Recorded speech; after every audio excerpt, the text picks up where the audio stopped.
आज हम अपना लास्ट लेक्चर ले रहे हैं सर्कुलर मोशन पे। कल से स्टार्ट करेंगे वर्क एनर्जी पावर वाला चैप्टर। और सर्कुलर मोशन का एक छोटा सा पार्ट वर्टिकल सर्कुलर मोशन जो वर्क एंड एनर्जी पे बेस्ड होता है वो वर्क के साथ ही चलेगा उसके बाद। मतलब तो आज जो विदाउट वर्क एंड एनर्जी जो सर्कुलर मोशन है उसका लास्ट चैप्टर आज हमारा होगा। पिछले लेक्चर में हमने mainly circular turning on road देखा था। शायद आपको अच्छे से वो रिजल्ट्स भी याद हो गए होंगे, है ना। कल हमने आपको बार बार करके वो रिजल्ट्स भी बताए, ठीक है।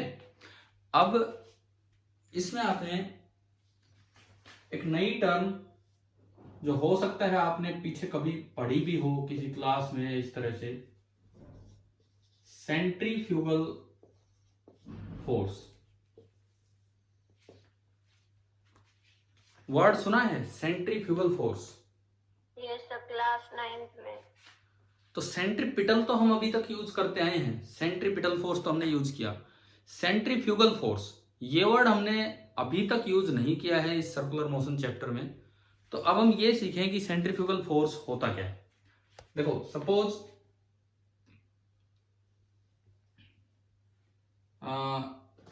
मान लीजिए मैं वही एग्जांपल लेता हूं जो हमने कभी स्टार्टिंग में लिया था सर्कुलर मोशन में। ये एक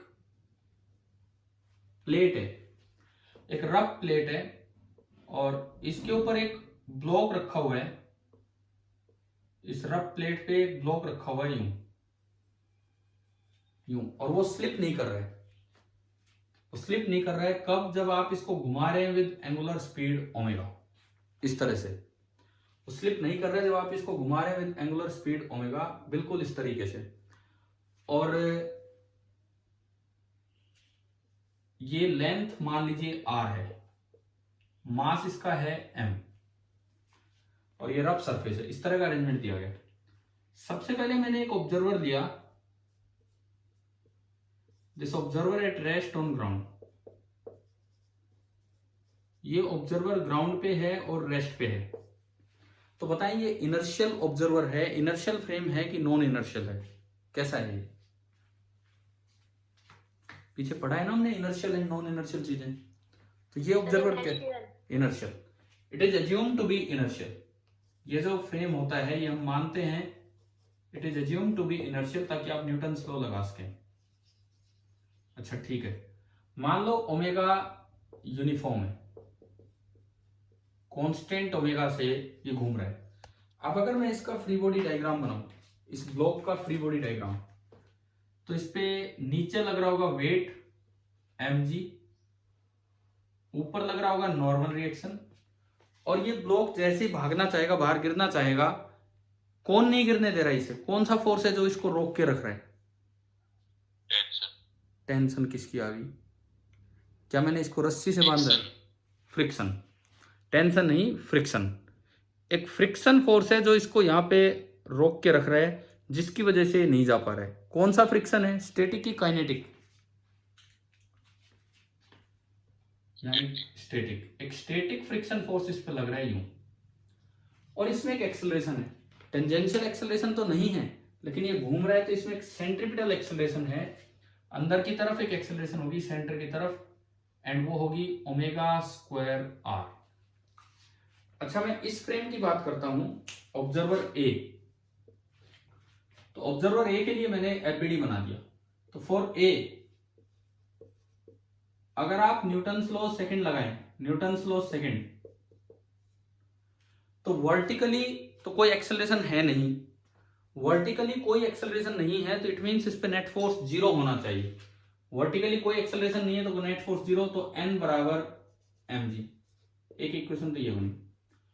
हॉरिजॉन्टली एक फोर्स लग रहा है स्टैटिक फ्रिक्शन फोर्स, और एक्सेलरेशन भी है। तो क्या इक्वेशन बनेगी इसकी? Horizontal equation Fs is equal to m into omega square r, equation number 2। अब बताओ ये दोनों इक्वेशंस क्लियर हो गई होंगी, है ना? ठीक है। लेकिन अब मैं अगर ऑब्जर्वर चेंज कर दूं, सपोज मैंने ऑब्जर्वर यहीं इसके साथ खड़ा कर दिया, वो खुद भी घूम रहे।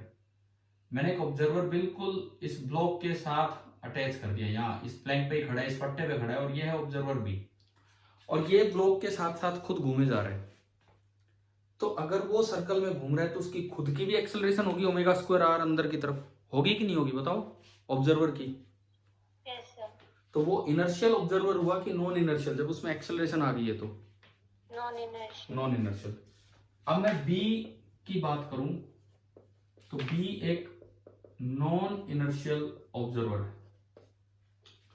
बी जब इसका एफबीडी बनाएगा, बी बस इसके साथ हमने रखा है एक फोर्स नीचे mg, एक n, जो फोर्स लग रहे थे तो लगेंगे, ऑब्जर्वर हो कि ना हो उससे क्या फर्क पड़ता है, 3 फोर्स लग रहे थे। लेकिन बी ब्लॉक के साथ साथ घूम रहा है, तो आप ये बताओ कि ब्लॉक की एक्सेलरेशन बी के लिए कितनी है। मैं एक गाड़ी में बैठा हूं, मेरे बगल में एक ब्लॉक रखा है, ची गाड़ी घूम रही हो ची कुछ हो रहा हो, मुझे तो वो हमेशा ब्लॉक किस पे नजर आएगा, रेस्ट पे। इसका मतलब एक्सेलरेशन 0 है। तो वर्टिकली तो समझ में आता है, कि n is equal to mg, equation बन गई। हॉरिजॉन्टली दिक्कत हो रही है, न्यूटन सेकंड लॉ फेल हो रहा है कि फोर्स भी लग रहा है और एक्सेलरेशन 0। तो हमने कभी न्यूटन लॉ के टाइम सीखा था कि अगर नॉन इनर्शियल फ्रेम हो तो एक एक्स्ट्रा फोर्स आपको, जो लगता नहीं है पार्टिकल पे, लगता नहीं है ऑब्जेक्ट पे, आपको एज्यूम करना पड़ेगा ताकि न्यूटन सेकंड लॉ सही लग जाए। कौन सा फोर्स? Pseudo force. ठीक है, किधर बताओ, स्यूडो फोर्स किधर लगाऊं इस ब्लॉक पे आपको? Direction opposite to the acceleration of observer. हाँ, opposite to the direction of acceleration of observer. अब direction of acceleration of observer इधर है, तो ये जो स्यूडो फोर्स लगेगा ये इधर लगेगा। आया ना समझ में? पढ़ाया ही हमने स्यूडो फोर्स के टाइम। एफ स्यूडो की स्पेलिंग पी से स्टार्ट होती है, इसलिए मैं एफ पी लिख रहा हूं। This is the pseudo force. कितना होगा ये? Mass of the object into acceleration of observer. तो कितना होगा? m into omega square R. बताओ, स्यूडो फोर्स बनाना आया? समझ में आया कैसे लिखा हमने? Yes sir. तो अब अगर आप हॉरिजॉन्टली देखें तो इस ऑब्जर्वर के लिए तो एक्सेलरेशन 0 है, तो इसके लिए तो हॉरिजॉन्टली भी फोर्स ही बैलेंस करना है। तो हॉरिजॉन्टली बताओ, फोर्स बैलेंस करो, क्या इक्वेशन बनी? F static is equal to F pseudo, equation number 2। आप एक बार चेक करो क्या दोनों फ्रेम में सेम इक्वेशन आ गई है कि नहीं? Yes sir. हाँ, तो हमें एक एक्स्ट्रा स्यूडो फोर्स लगाना पड़ा। इसी स्यूडो फोर्स का नाम क्या होता है यहाँ पे? इसी को क्या बोलते हैं हम? Centrifugal force. अभी मैं डिफाइन करूंगा ढंग से, आप बताओ सेंट्रीफ्यूगल फोर्स क्या लगता है किसी पार्टिकल पे, या बस हमें एज्यूम करना पड़ता है? पहले तो ये बताओ सर। हमें अज्यूम करना पड़ता है। ऐसा कुछ नहीं होता कि लगता होगा, हमें खुद एज्यूम करना पड़ता है। हमें एज्यूम करना पड़ता है कि भाई सेंट्रीफ्यूगल फोर्स लगा। किस लिए? अगर आप ऑब्जर्वर का मोशन एक रोटेटिंग फ्रेम से देख रहे हो तो ये जो pseudo force, extra pseudo force जो लगा है, इसी को हम नाम दे देते हैं सेंट्रीफ्यूगल फोर्स। क्लियर हो गया? ठीक है। अब सेंट्रीफ्यूगल फोर्स की डेफिनेशन क्या बनेगी? सेंट्रीफ्यूगल फोर्स की डेफिनेशन ये बनेगी, ध्यान से सुनो, मैं यहां लिखता हूं और अच्छे से समझना इस चीज को। इफ द फ्रेम मतलब observer, if the frame is rotating with uniform angular velocity, पहली बात, if the frame is rotating with uniform angular velocity. आप देखो क्या ओमेगा यूनिफॉर्म दिया है हमने यहाँ पे? Yes sir. तो वो जो ऑब्जर्वर खड़ा है बी ब्लॉक के साथ, वो भी यूनिफॉर्मली रोटेट कर रहा है। क्लियर हो रही है ये बात? ठीक है। अगर फ्रेम यूनिफॉर्मली रोटेट कर रहा है और आप एक ऐसे ऑब्जेक्ट को ऑब्जर्व कर रहे हो जो उस फ्रेम के रेस्पेक्ट में रेस्ट पे हो, and the particle is at rest with respect to uniformly rotating frame,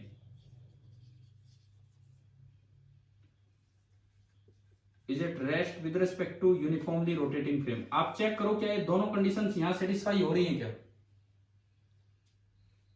क्या ये दोनों की दोनों कंडीशंस यहां पे सेटिस्फाई हो गई हैं?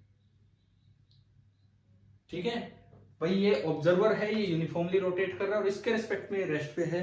तो इस वक्त जो आप स्यूडो फोर्स लगाते हैं इस केस में, देन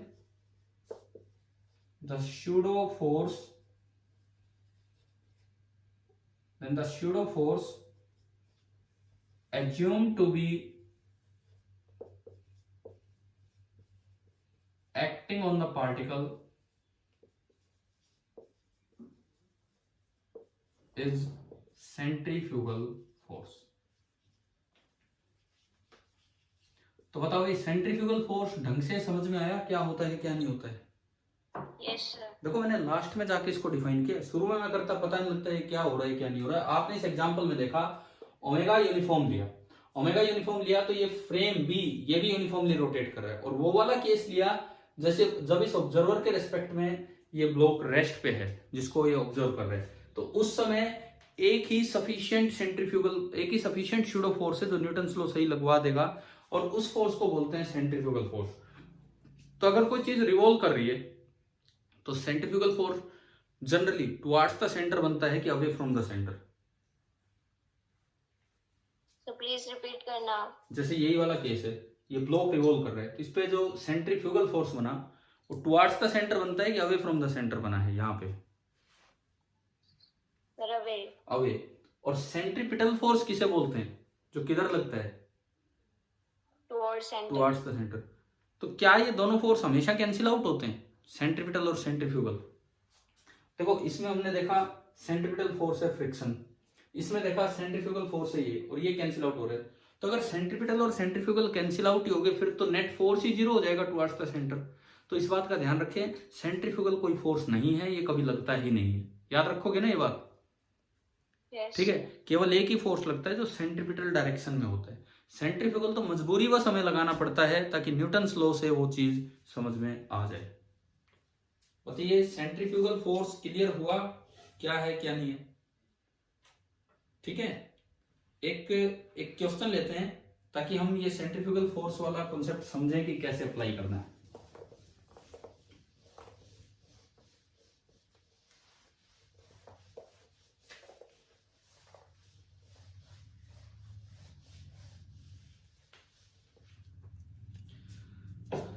देखो मान लो एक होलो रोटर है, रोटर मींस रोटेटिंग पार्ट।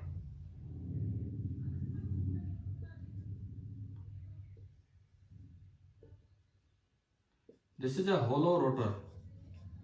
अगर कहीं वर्ड आता है स्टेटर, स्टेटर मतलब स्टैटिक पार्ट। मोटर के दो पार्ट्स होते हैं, मोटर में एक स्टैटिक पार्ट होता है और एक रोटेटिंग पार्ट होता है। Rotating part is called rotor.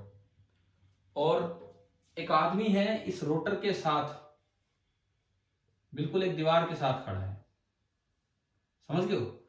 एक दीवार के टच होके ये खड़ा है एक इंसान। मान लो इसका मास है m, इस तरह से है, और असल में ये जमीन पे नहीं है, कुछ ऊपर है, जमीन को टच नहीं कर पा रहे, इसके पांव कुछ ऊपर है, और रोटर रोटेट कर रहा है। अब आपको ये बताना है कि अच्छा कुछ इंफॉर्मेशन मैं आपको देता हूं। Radius of the rotor 2 metre है, ये जो रेडियस आपको दिया गया है दिस इज 2 मीटर। और जो फ्रिक्शन कोएफिशिएंट है, coefficient of static friction between the wall and the person, this is 0.2। Coefficient of static friction between the wall and the person is 0.2। तो find the minimum speed at which the rotor should be move, ताकि ये नीचे ना गिरे। समझ में आया क्या है सवाल? देखो अगर आप इसको रिवॉल्व नहीं करोगे, अगर आप इसको रिवॉल्व नहीं करोगे ओमेगा से, तो ये फिसल के नीचे गिर जाएगा। ठीक है, आपको ओमेगा की मिनिमम वैल्यू बतानी है so that the person remains hang, ये ऊपर ही रह जाए, ये नीचे ना गिरे। कम से कम ओमेगा कितना रखें कि ये नीचे ना गिरे? सवाल आ गया समझ में क्या है? हाँ भाई बोलो, क्वेश्चन हुआ क्लियर? Yes sir. ठीक है, तो यही हमारा सवाल है कि अब मैं सेंट्रीफ्यूगल फोर्स को थोड़ा यूज करवाना चाह रहा हूं क्वेश्चन में। होगा क्या अगर आप रोक दोगे रोटर को तो फिसल के नीचे गिर जाएगा, धीरे चलाओगे तो भी फिसलाएगा, लेकिन तेज चलाओगे तो धक्के की वजह से कैसे भी मान लो आप ये गिर नहीं पाएगा। कम से कम कितनी ओमेगा दें कि ये रुका रह जाए? अब देखो ये रुका रहा है अगर, तो जो गिवन इंफॉर्मेशन है वो ये है कि acceleration of man with respect to rotor कितनी है, ये बताओ। Acceleration of man with respect to rotor कितनी है, जीरो और नॉन जीरो? बोलिए। Acceleration of man with respect to rotor, zero और नॉन जीरो? जीरो। जीरो, क्योंकि रोटर के रेस्पेक्ट में तो रेस्ट पे है। तो आप एक काम करो, इसका एफबीडी बनाओ विद रेस्पेक्ट टू रोटर। आप इसका एफबीडी रोटर के फ्रेम में बनाओ। अब रोटर खुद एक नॉन इनर्शियल फ्रेम है, वो तो एक रोटेटिंग फ्रेम है। रोटेटिंग फ्रेम है तो एक सेंट्रीफ्यूगल फोर्स आपको बाहर मानना पड़ेगा। अब जब आप आदमी का एफबीडी बनाएंगे तो देखिए, नीचे लग रहा है वेट। क्या जमीन से कोई नॉर्मल रिएक्शन लग रहा है कि नहीं लग रहा है? No sir. नहीं लगा। तो ये रुकेगा तो क्यों रुकेगा? क्यों? कौन सा फोर्स होगा जो इसको रोक पा रहा होगा? बताओ। अगर ये हवा में रुका है तो कौन सा फोर्स है? दीवार ने कौन सा फोर्स लगाया? वॉल ऑफ द रोटर ने? स्टैटिक फ्रिक्शन, बिल्कुल सही। एक पीछे से लग रहा होगा कॉन्टेक्ट फोर्स, नॉर्मल रिएक्शन। अच्छा, आप रोटर के रेस्पेक्ट में लिख रहे हैं, रोटर के रेस्पेक्ट में, तो रोटर के रेस्पेक्ट में एक सेंट्रीफ्यूगल फोर्स बाहर लगाना पड़ेगा, सेंटर की तरफ नहीं, सेंट्रीपिटल डायरेक्शन में नहीं, आउटवर्ड डायरेक्शन में। तो ये आपका लगा एफ शूडो, सेंट्रीफ्यूगल फोर्स। ये होगा mass of the object into acceleration of rotor, और ये आपका क्या बनेगा? Omega square R. मतलब मैंने क्या किया, मैंने इसके साथ ही एक ऑब्जर्वर मान लिया। इस आदमी को ही ऑब्जर्वर मान लो ना आप, ये आदमी ही ऑब्जर्वर है। ये आदमी अपने आप को देखता है तो खुद को वो किस पे पाएगा? रेस्ट पे पाएगा। ठीक है, ये आदमी जब अपने आप को देखेगा तो रेस्ट पे पाएगा, और खुद वो एक नॉन इनर्शियल फ्रेम है, तो इसकी खुद की एक्सेलरेशन टुवर्ड्स द सेंटर थी, तो शूडो फोर्स लगेगा अवे फ्रॉम द सेंटर। अभी आप बताओ कि आपको ये इतना समझ में आया एफबीडी? हाँ भाई बोलिए, कोई दिक्कत है? और एक्सेलरेशन इस फ्रेम में, एक्सेलरेशन इस फ्रेम में कितनी है? बिल्कुल जीरो। तो आपको जस्ट फोर्स बैलेंस करने, फोर्स बैलेंस आपने किए तो वर्टिकली आपकी इक्वेशन बनी F S is equal to M G. Horizontally आपकी इक्वेशन बन रही है N is equal to pseudo force, यानी कि M omega square R, R radius है। जब एफ एस पता हो, एन पता हो, म्यू एस पता हो, तो आपको याद होना चाहिए कि हम एफ एल निकाल लेते हैं, limiting friction, that is mu S into N, और फिर कंडीशन लगा देते हैं कि F static is less than और इक्वल टू एफ लिमिटिंग। ये हम कंडीशन लगा देते हैं। एफ स्टैटिक कितना है? M G is less than और equal to mu S into M omega square R. M से एम गया, यहां से आ रहा है omega square is greater than और equal to G upon mu S into R, और you can say omega is greater than और equal to under root of G upon mu S into R. तो आप बताओ ये omega की minimum value आई है कि मैक्सिमम वैल्यू आई? तो मिनिमम। समझ में आया कि ओमेगा या तो इतना हो या इससे बड़ा हो। तो हमारे पास ओमेगा का आंसर आ गया G upon mu S into R. आप वैल्यूज वगैरह पुट कर लेंगे और इससे हो जाएगा। अभी आप बताओ क्या सेंट्रीफ्यूगल फोर्स होता क्या है? क्या ये समझ में आ गया? यस। ठीक है, यहां पे क्या था, आपने ऑब्जर्वर रोटर क्या मतलब खुद आदमी बना दिया, तो ये मानो कि यूनिफॉर्म ओमेगा से घूम रहा है, तो ये आदमी खुद यूनिफॉर्म ओमेगा से घूम रहा है और खुद को ही ऑब्जर्व कर रहा है, तो ऑब्जेक्ट इसके लिए रेस्ट पे हो गया। जब यूनिफॉर्म ओमेगा से फ्रेम घूमे और ऑब्जेक्ट जिसको ऑब्जर्व करे वो रेस्ट पे हो, तो एक ही शूडो फोर्स सफिशिएंट होता है, और उसी को हम क्या नाम देते हैं?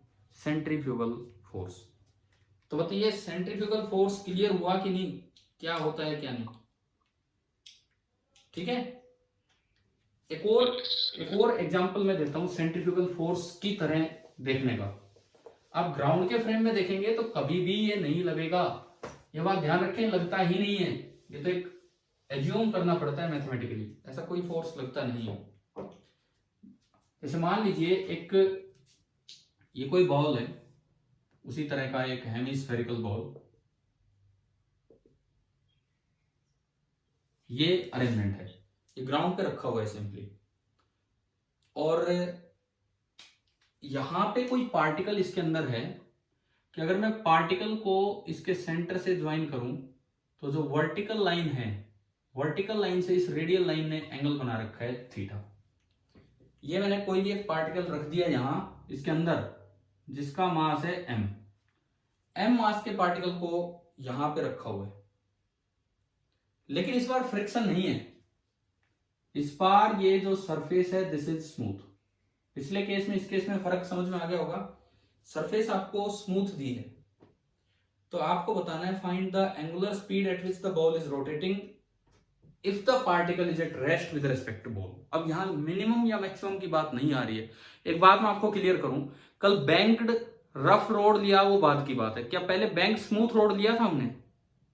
Yes sir. क्या उसमें मिनिमम या मैक्सिमम आता है या बस एक ही स्पीड आप आती है? सर एक ही आती है। ये एकदम से इतने जवाब आने लगे, अभी तक नहीं आ रहे थे, तो अच्छा है अगर आप लोग बोलते रहें तो। ठीक है, सुनो, तो सेम वैसा ही है, बैंकिंग टाइप ही क्वेश्चन है, लेकिन ये इस तरह बना के दे दिया। अच्छा, कल मैंने एक सवाल दिया था बिल्कुल एंड में कि आपने जो v की वैल्यू निकाली वो ओमेगा में भी अप्लाई कर सकते हो, रोड पे ही नहीं बॉल पे भी अप्लाई कर सकते हो। वो बाउल वाला क्वेश्चन किया फिर आपने जो मैंने HCV का दिया था? भाई मैं फिर आपको आगाह करता हूं, आप पता नहीं क्यों नहीं कर रहे हो, क्वेश्चंस नहीं कर रहे हो आप यार। ऐसे तो क्लास 1.5 घंटे की अटेंड करते रहो। अब आज की क्लास के बाद आपका ये होमवर्क है कि आप कल की क्लास से पहले सर्कुलर मोशन छोटा सा चैप्टर है HCV का, ऑब्जेक्टिव फर्स्ट में 16 सवाल है, ऑब्जेक्टिव सेकंड में 7 सवाल है और एक्सरसाइज में 30 सवाल है। तो भाई ये 50-60 सवाल जो हैं ये आपको कल शाम तक अपने ट्राई कर लेने हैं। आप अब नहीं करोगे, पता है जब स्कूल खुल जाते हैं कितना टाइम तो स्कूल का चला जाता है, 6-7 घंटे, और आने जाने का इतना टाइम भी नहीं मिलता काम करने का। आजकल आप घर पे पूरा टाइम यूटिलाइज कर सकते हो क्लास के अलावा जितना टाइम है।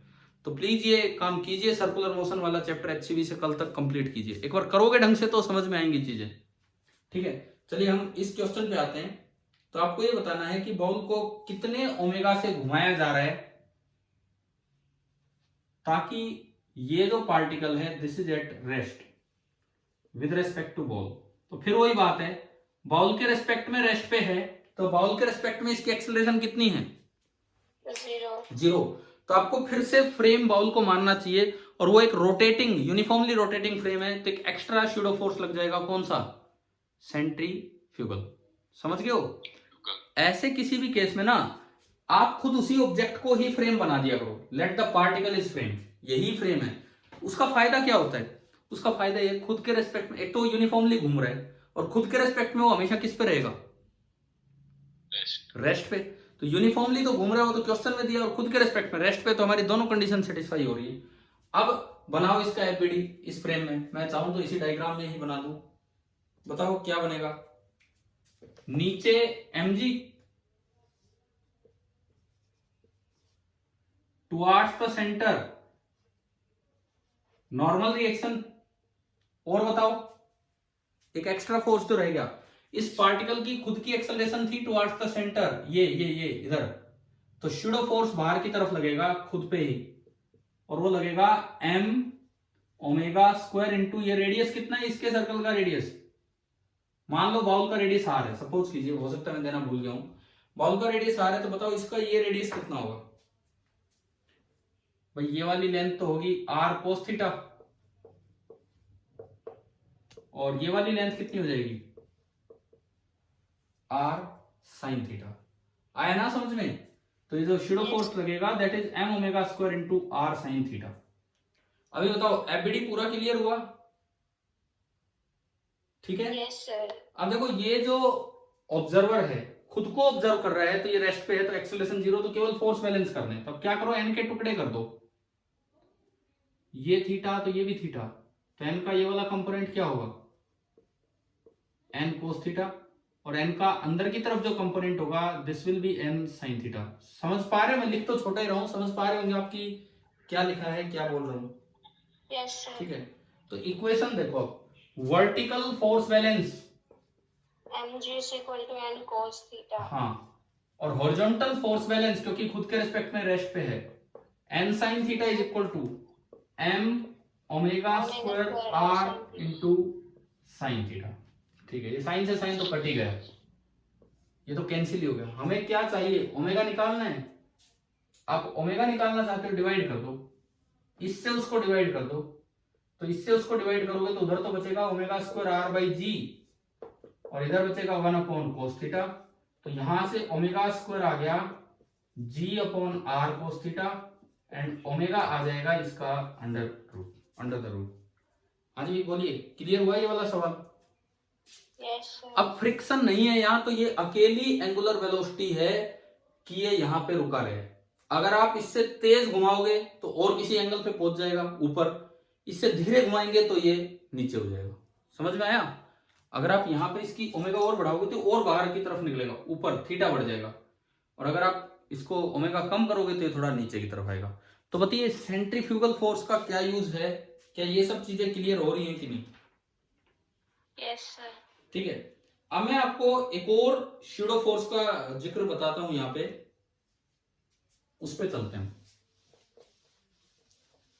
सेंट्रीफ्यूगल फोर्स के बाद एक और स्यूडो फोर्स जो सर्कुलर मोशन में लगाना पड़ता है, दैट इज कोरियोलिस फोर्स। देखो सेंट्रीफ्यूगल फोर्स तो केवल तभी सफिशिएंट है only if the particle analyzed is at rest. Only if the particle analyzed is at rest. जैसे वो आदमी खुद को ही ऑब्जर्व कर रहा था तो वो रेस्ट पे था। एक तो ओमेगा यूनिफॉर्म और एक वो खुद रेस्ट पे ऑब्जर्व चीज कर रहा हो जिसको वो रेस्ट पे हो, तो एक ही स्यूडो फोर्स सफिशिएंट था, सेंट्रीफ्यूगल फोर्स। लेकिन कभी कभार ऐसी सिचुएशन आ जाती है कि जहां पे जिस पार्टिकल को आप ऑब्जर्व कर रहे हो वो मोशन में है, मींस कोरियोलिस फोर्स कब लगेगा? Will act along with the pseudo force. Pseudo force तो लगेगा ही लगेगा, वो तो लगना ही है। स्यूडो कौन सा? Sorry, along with the centrifugal force. Centrifugal force तो लगेगा ही लगेगा, लेकिन ये भी लग जाएगा as a pseudo force when we observe a moving object in a rotating frame। अगर एक रोटेटिंग फ्रेम के अंदर ऑब्जेक्ट भी मूव कर रहा हो तो सेंट्रीफ्यूगल फोर्स तो लगेगा ही लगेगा, साथ में एक और स्यूडो फोर्स लग जाता है जिसको हम नाम क्या देते हैं? Coriolis force. ठीक है, और ये कोरियोलिस फोर्स की बस इतनी बात याद रखना कि जो इसकी डायरेक्शन होती है वो दो चीजों के परपेंडिकुलर होती है। जो एफ कोरियोलिस है, this is perpendicular to the velocity of particle with respect to frame। Frame के अंदर जब वो पार्टिकल मूव कर रहा है तो उसकी वेलोसिटी किधर है, उसके परपेंडिकुलर लगेगा। दूसरी बात, F Coriolis is perpendicular to the axis of rotation, जिसके अबाउट वो फ्रेम रोटेट कर रहा है। तो भाई हमने एक और एक्स्ट्रा चीज क्या पढ़ी? ठीक है, सेंट्रीफ्यूगल फोर्स अपने आप में एक सफिशिएंट फोर्स था, लेकिन वो सफिशिएंट तब है जब रोटेटिंग फ्रेम के रेस्पेक्ट में जिस पार्टिकल को आप ऑब्जर्व कर रहे हो वो पार्टिकल किस पे हो? रेस्ट पे। अगर रोटेटिंग फ्रेम के रेस्पेक्ट में वो पार्टिकल मोशन में है तो एक एक्स्ट्रा स्यूडो फोर्स लगेगा, और उसकी डायरेक्शन क्या होगी? वेलोसिटी की डायरेक्शन के भी परपेंडिकुलर होगी और एक्सिस ऑफ रोटेशन की डायरेक्शन के भी परपेंडिकुलर होगी। तो मैं एक एग्जांपल लेता हूं जिससे आपको कोरियोलिस फोर्स क्या है थोड़ा सा ये समझ में आए। देखिए, सपोज एक XY प्लेन में एक टेबल रखी हुई है, एक सर्कुलर सी राउंड टेबल है, और ये जो फ्रेम का नाम दिया गया है दिस इज इस तरह से है। एक हॉरिजॉन्टल सा फ्रेम ये दे दिया। ठीक है, आ रहा है कि नहीं आ रहा है समझ में? बताओ। आप किसी को भी x बोल सकते हो, किसी को भी y, उससे फर्क नहीं पड़ता, ये दोनों परपेंडिकुलर हैं। ये मैंने एक टेबल दी और एक इसके परपेंडिकुलर एक्सिस माना, परपेंडिकुलर जो एक्सिस है दैट इज z। ठीक है, डिस्क है पूरी, ये पूरी डिस्क है, कोई रिंग नहीं है, पूरी टेबल है भरी हुई। अब मान लो इसमें एक ग्रूव है। क्या हमने कभी न्यूटन्स लॉ के टाइम आपको पढ़ाया था acceleration of a particle while moving inside a groove on an inclined plane? Yes, sir. है ना? तो उस तरह का एक ग्रूव है। मान लीजिए y एक्सिस के अलोंग वो ग्रूव है और इसका रेडियस कुछ भी r हो सकता है। तो मैंने यहीं पे यूं मान लिया कि इसके अंदर ना एक यूं खाई सी है, गड्ढा सा है टेबल के अंदर, ये एक ग्रूव है। यूं, मतलब इसके अंदर कोई पार्टिकल फंस गया तो इधर जा सकता है। रेडियस इसकी है r। अब हमने क्या किया, यहां पे एक ब्लॉक रख दिया, छोटा सा ब्लॉक जो इस ग्रूव में रख दिया, स्मूथ है ग्रूव, कोई फ्रिक्शन नहीं है, और इसका मास है m। और अब मैं इस टेबल को z एक्सिस के अबाउट ओमेगा से घुमा रहा हूं, z एक्सिस के अबाउट एक यूनिफॉर्म एंगुलर स्पीड ओमेगा से घुमाया। आप बताओ अपनी कॉमन ऑब्जर्वेशन से बताओ, क्या ये ब्लॉक बाहर की तरफ बढ़ेगा कि नहीं बढ़ेगा? बिल्कुल बाहर बढ़ेगा ना, बाहर निकलने को हो जाएगा, इस तरह से जाएगा। हाँ भाई बताओ, क्लियर है? ऐसा तो हम ऑब्जर्व करते ही हैं। Yes sir. ठीक है, तो आपको ये बताना है कि जैसे पहले बात, ठीक है, टेबल रोटेट कर रही है, अगर ये ब्लॉक बाहर बढ़ता है तो क्या टेबल के रेस्पेक्ट में ब्लॉक रेस्ट पे है कि मोशन में है? टेबल के रेस्पेक्ट में ब्लॉक रेस्ट पे रहेगा कि मोशन में? मोशन। मोशन। ठीक है, मान लो मैंने जैसे क्वेश्चन की तरह मैं लूं, मैंने इसको थोड़ा बाहर रखा, थोड़ा बाहर रखा y नॉट डिस्टेंस पे, अलोंग y एक्सिस मैंने y नॉट डिस्टेंस पे इसको रखा, m मास के ब्लॉक को, और अब यहां से छोड़ा है, यहां से पूरा रेडियस इसका r है, और अब मैं इसको घुमाने लगूं तो हमें पता है कोई फ्रिक्शन नहीं है, तो अपने आप ब्लॉक बाहर चलेगा। अगर अपने आप ब्लॉक बाहर चलेगा तो टेबल के रेस्पेक्ट में, रोटेटिंग फ्रेम के रेस्पेक्ट में ब्लॉक रेस्ट पे है कि मोशन में है? मोशन में। तो खाली सेंट्रीफ्यूगल स्यूडो फोर्स से काम नहीं चलेगा, एक और एक्स्ट्रा फोर्स आ जाएगा। कौन सा, क्या नाम दिया उसका हमने? Coriolis force. और कोरियोलिस फोर्स किधर लगते हैं? Perpendicular to the velocity of the particle in that frame and perpendicular to the axis of rotation. अच्छा, कोरियोलिस फोर्स का मैग्नीट्यूड हमारे कभी काम नहीं आएगा, कभी नहीं आना, +1 +2 में कभी काम नहीं आएगा। बस ये जानकारी होनी चाहिए, ऑब्जेक्टिव क्वेश्चंस में ये बात पूछ सकते हैं, या फिर जीरो मतलब उसका वजह से कोई इफेक्ट नहीं होगा, वो देखते हैं अभी हम। तो मैं अगर इसका एफबीडी बनाऊं, इस m मास का एफबीडी इस टेबल के फ्रेम में, तो बताओ इस पे कौन कौन से फोर्स लग रहे हैं? टेबल के फ्रेम में कौन कौन से फोर्स लग रहे होंगे? Sir mg। ठीक है भाई, लो एक शुरुआत इन्होंने करवाई, पहला फोर्स नीचे की तरफ mg, और बताओ नॉर्मल। एक नीचे से ऊपर की तरफ नॉर्मल कॉन्टेक्ट फोर्स, वह मैंने बोल दिया n1। सेंट्रीफ्यूगल। सेंट्रीफ्यूगल वो बाहर की तरफ लगेगा, बाहर की तरफ एक लग रहा होगा centrifugal, F centrifugal. Coriolis force. Coriolis force वो भी लगेगा क्योंकि इस फ्रेम में वो मोशन में है। कोरियोलिस फोर्स, इसकी वेलोसिटी उधर होगी, बाहर निकलेगा, इस फ्रेम में वेलोसिटी उधर है, और एक्सिस ऑफ रोटेशन ये है। जेड एक्सिस तो हो गया axis of rotation, Y axis होगी उसकी वेलोसिटी, दोनों में परपेंडिकुलर कौन सा एक्सिस है? भाई इस फ्रेम का जो एक्सिस ऑफ रोटेशन है वो तो जेड एक्सिस है, और फ्रेम के अंदर जो पार्टिकल मूव कर रहे हैं वो वाई एक्सिस का जा रहा है। कौन सी डायरेक्शन है जो दोनों के फ्रेम के दोनों की डायरेक्शंस के परपेंडिकुलर है, दोनों एक्सिस की डायरेक्शन के? X axis. यानी कि कोरियोलिस फोर्स लग रहा होगा इधर या उधर, दिस विल बी, मैं लिखूं तो F कोरियोलिस। जिस भी साइड F कोरियोलिस लगेगा, अपोजिट साइड में एक नॉर्मल रिएक्शन लग जाएगा साइड वॉल से। Yes sir. भाई मान लो F कोरियोलिस इधर लगा तो इधर वाली दीवार उधर की तरफ एक नॉर्मल रिएक्शन लगा देगी N2 इसको खत्म करने के लिए, मोशन तो इधर है ही नहीं। एबीडी समझो आप पूरा, ये जो नॉर्मल है इसका काम है वेट को बैलेंस करना, मोशन इधर नहीं है, एक्स एक्सिस के लॉन्ग भी मोशन नहीं हो सकता है, कंस्टेंट मोशन है। तो जो कोरियोलिस फोर्स इधर लगा होगा, साइड वॉल का नॉर्मल रिएक्शन उसे बैलेंस कर देगा। क्या ये दो बातें आई समझ में? Yes sir. तो इसको चला के कौन लेके जा रहा है? इस फ्रेम में इसको मूव कौन करवा रहा है? वेट। वेट मतलब रुकूं, मैं रुकूं कि आप इस वेट की बात कर रहे हो? क्या ये जमीन के सेंट्रीफ्यूगल फोर्स। सेंट्रीफ्यूगल, बिल्कुल सही।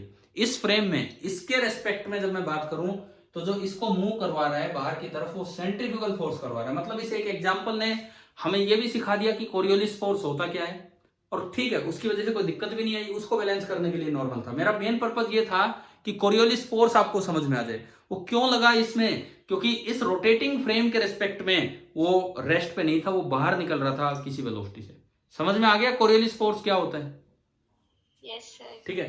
अब मान लो क्वेश्चन अब आता है कि भाई इसको y0 डिस्टेंस से रिलीज किया, तो जब ये बाहर निकलेगा r डिस्टेंस पे जाके तो उसकी स्पीड कितनी होगी? अब बताओ ये कैसे निकाले? अगर इसे y0 डिस्टेंस पे रिलीज किया तो बाहर जब ये निकलेगा r डिस्टेंस पे तो उसकी स्पीड कितनी होगी? अब उसका आप तरीका समझें। ये जो सेंट्रीफ्यूगल फोर्स है ये कांस्टेंट नहीं लगेगा, ये वेरिएबल लगेगा। क्यों लगेगा वेरिएबल? जैसे जैसे ब्लॉक बाहर निकलेगा क्या उसका रेडियस बढ़ रहा है कि नहीं बढ़ रहा है? बताओ। Yes, sir. तो रेडियस बढ़ रहा है तो सेंट्रीफ्यूगल फोर्स भी बढ़ेगा, वो तो m ओमेगा स्क्वायर x होता है। ओमेगा कांस्टेंट है जिससे आप घुमा रहे हो। तो ये जो ग्रूव है, ये जो ग्रूव है ये एक्सिस ऑफ रोटेशन है। जब ब्लॉक यहां से किसी x डिस्टेंस पे जा चुका होगा तो जो उस पे बाहर की तरफ सेंट्रीफ्यूगल फोर्स लगेगा, इसको चलाने वाला force, that will be equal to m omega square x। और x की इनिशियल वैल्यू है y0 एंड x की फाइनल वैल्यू होगी r। इसको यहां से रिलीज किया गया तो v की इनिशियल वैल्यू है 0, और जब ये बाहर कूदेगा इधर से तो v की फाइनल वैल्यू आपको पता लगानी है। अब बताओ क्वेश्चन क्या है, क्या ये समझ में आ गया? Yes, sir. तो देखो पहले तो यहां से एक्सेलरेशन निकाल दो। फोर्स हमें दिख रहा है, मास से डिवाइड करोगे तो इस फ्रेम में इसकी जो एक्सेलरेशन है बाहर की तरफ कितनी है? Omega square X. अगर a as a function of time आए और आपको वेलोसिटी निकालनी हो तो a को लिख दीजिए dv बाई dt। अगर a as a function of x आए और आपको वेलोसिटी निकालनी तो dv बाई dt की जगह हम क्या लिखते हैं a को? बताओ काइनेमेटिक्स से। V into dv by हाँ, v d. Into dv by dx। तो आपने a को रखा v dv by dx, this is equal to omega square x। यहां से आया v dv is equal to omega square x dx। बस अब तो क्या करना है, integrating both the sides. Integral v dv, omega constant है, अंदर होता है इंटीग्रल x dx। लिमिट लिखी हुई है बोर्ड पे। x की इनिशियल वैल्यू जब y0 थी तो v की वैल्यू कितनी? 0। और जो v फाइनल जब x r होगा तो v की वैल्यू v फाइनल। अब v की पावर 1 dv का इंटीग्रेशन क्या होगा? v स्क्वायर बाई 2, 0 से v फाइनल ओमेगा स्क्वायर। और x dx का इंटीग्रेशन क्या होगा? x स्क्वायर बाई 2 y0 से r, 2 से 2 गया। तो अगर मैं इसको और आगे बढ़ाऊं तो v final square minus 0 square बराबर omega square into r square minus y0 square. और यहां से अगर आप v फाइनल निकालोगे तो इस पूरे का अंडर रूट होगा, तो एक ओमेगा तो बाहर आ जाएगा और ये बचेगा under root of r square minus y0 square. आप बताओ क्या ये क्वेश्चन आया कि नहीं आया समझ में? आप वेरीफाई करना चाहो अपना आंसर तो देख सकते हो।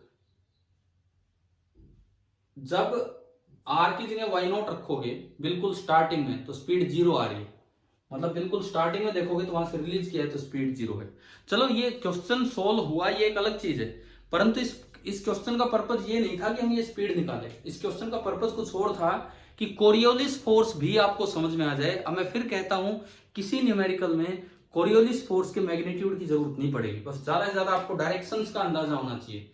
देखो अगर यूनिफॉर्मली रोटेटिंग फ्रेम है और उसके रेस्पेक्ट में पार्टिकल रेस्ट पे है तो स्यूडो फोर्स सेंट्रीफ्यूगल फोर्स ही सफिशिएंट है। लेकिन अगर उस फ्रेम के रेस्पेक्ट में भी पार्टिकल मोशन में है तो एक एक्स्ट्रा स्यूडो फोर्स हमें एज्यूम करना पड़ेगा, कोरियोलिस फोर्स, जिसकी direction velocity of the particle के भी परपेंडिकुलर होगी और axis of rotation of the frame के भी परपेंडिकुलर होगी। तो अभी आप बताओ क्या ये स्यूडो फोर्सेस वाले सारे काम आपको समझ में आ गए हैं कि नहीं इस सर्कुलर मोशन में? ठीक है।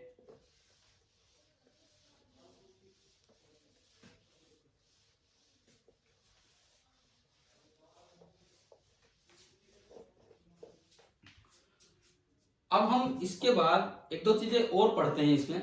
तो मैं आपको फिर कह रहा हूं आप एचसीवी कल तक कर लोगे अटेम्प्ट या नहीं? छोटा चैप्टर है, बड़ा नहीं है।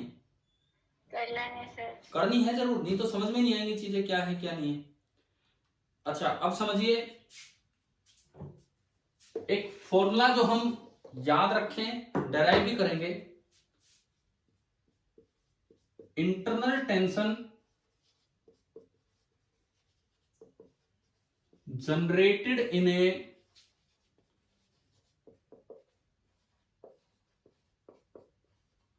बताओ, पहले एक टॉपिक करवाया था इस तरह का, बिल्कुल ऐसा ही।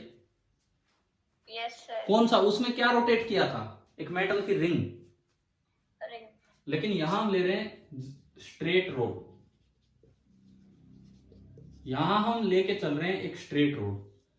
अगर आप मेटल की रिंग लेते हैं तो उसमें क्या आंसर निकल के आया था टेंशन का? बताओ, अगर आप v स्पीड से घुमा रहे हो उसको तो क्या आंसर निकल के आया था टेंशन का? T इज इक्वल टू, हाँ जी बोलो, टेंशन का क्या आंसर निकल के आया था उसमें? T is equal to mv square upon, कल ही तो करवाया होगा। अरे नहीं याद क्या? T is equal to mv square upon 2πr या m omega square r upon 2π। क्या नहीं किया था हमने कल? बताओ बोलो, अब बोल दो। अब मैंने बोला है तब समझ में आया कि नहीं कि कुछ था ऐसा? Yes, sir. तो ये याद क्यों नहीं आते हैं यार? आप लेक्चर्स ध्यान से रिवाइज किया करो, तब जाके बात बनेगी। अब देखते हैं कि मान लो एक L लेंथ की रोड है, L लेंथ की रोड है, M उसका मास है और यूनिफॉर्मली ये मास बटा हुआ है, यूनिफॉर्मली ये मास बटा हुआ है। इसके अबाउट इसको घुमा दिया ओमेगा एंगुलर स्पीड से, एक एंड के अबाउट इसको घुमा दिया ओमेगा एंगुलर स्पीड से। तो यहां से किसी भी r डिस्टेंस दूर जो इंटरनल टेंशन जनरेट होगी T as a function of r, एक तो ये बात कि हमें वो याद रखना है और दूसरी बात वो कैलकुलेट भी करना है।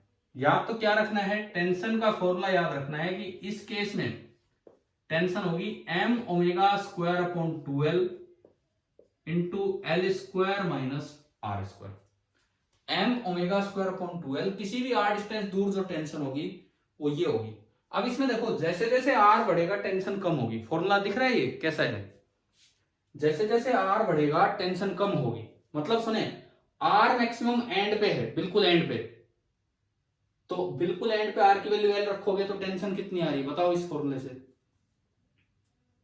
0। क्योंकि इस यहां वाले का आगे कोई रोड है ही नहीं, तो इसका कुछ काम नहीं है। जबकि यहां देखोगे तो इसका, इस टेंशन का काम है पीछे वाले पार्ट को सेंट्रीपिटल फोर्स प्रोवाइड करना।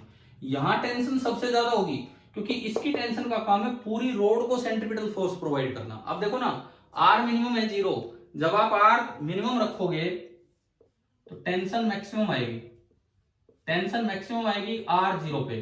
कितनी आ रही है? कितनी आ रही है बताओ? r0 रखा तो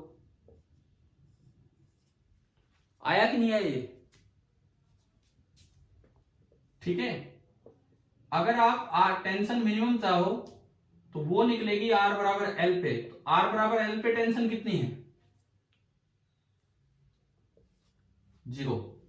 मिड पॉइंट पे चाहो, किसी भी लेंथ पे चाहो, बताओ क्या ये समझ में आया कैसे निकालना है? ठीक है, अब हम चलते हैं इसके प्रूफ की तरफ। भाई ये फॉर्मूले सीधे यूज हो जाते हैं क्वेश्चंस में, कहीं ना कहीं। इवन आप जैसे मैं कहता हूँ HCV ट्राई करो तो कोई ना कोई सवाल तो शायद मिल भी जाए। अभी तो मुझे ध्यान नहीं है, लेकिन कोई ना कोई सवाल शायद ऐसा मिल भी जाए उसमें। अब इसके प्रूफ पे आते हैं। मुझे यहां टेंशन निकालनी है, तो यहां वाली टेंशन का काम है इस रोड को, आगे वाले पार्ट को सेंट्रीपिटल फोर्स प्रोवाइड करना। सपोज यहां टेंशन T0 है, मैं T0 टेंशन निकालना चाहता हूं और बिल्कुल एंड पे जाओगे तो टेंशन कितनी हो जाएगी? 0। तो मैं T0 टेंशन निकालना चाहता हूं, मैं इतने पार्ट को जो सेंट्रीपिटल फोर्स प्रोवाइड कर रहा है वो टेंशन निकालना चाहता हूं। तरीका सुनिए अब क्या है। आप क्या करेंगे, इसके अंदर एक एलिमेंट मान लेंगे। आप इस इतने इतने पार्ट में मुझे देखना है, तो इसके अंदर मैं किसी भी x डिस्टेंस दूर जाके थोड़ा सा और आगे गया, dx। कैसे गया देखो, मैं यहां गया x डिस्टेंस पे, मैंने माना कि यहां जो टेंशन है वो t है, तो मैं थोड़ा सा और आगे गया और नई लेंथ होगी x प्लस dx। तो यहां जो टेंशन होगी this will be t plus dt। अब बताओ t प्लस dt ज्यादा है कि t ज्यादा है? टी, डेफिनेटली टी ज्यादा है। मतलब डी टी नेगेटिव है कि डी टी पॉजिटिव है, बताइए। नेगेटिव। इसका मतलब अगर आप आगे बढ़ रहे हो इस डायग्राम में, dx तो पॉजिटिव है, लेकिन जो dt होगा, dx तो पॉजिटिव है लेकिन जो dt होगा वो आपका होगा नेगेटिव, ये मतलब है।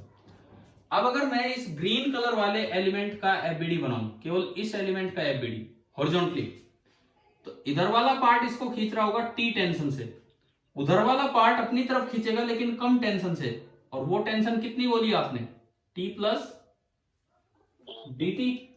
और ये पार्ट x रेडियस में घूम रहा है, ये पार्ट x रेडियस में घूम रहा है। तो मैं ग्राउंड के रेस्पेक्ट में बात कर रहा हूं, तो ग्राउंड के रेस्पेक्ट में इसकी जो एक्सेलरेशन होगी, सेंट्रीपिटल एक्सेलरेशन कितनी होगी, ओमेगा स्क्वायर एक्स। और इस पार्ट का जो मास है dm, यूनिटरी मेथड से आप निकाल सकते हो, l लेंथ का मास m, यूनिट लेंथ का m बाई एल, और dx छोटी सी लेंथ का मास होगा m by L into dx। FBD आया भाई समझ में? इस छोटे से पार्ट का एफबीडी हमने कैसे बनाया? Yes, sir. इस पे न्यूटन लॉ लगवाओ towards the centripetal direction. Newton law लगवाइए टुवर्ड्स द सेंट्रीपिटल डायरेक्शन। क्या बनेगा बताओ?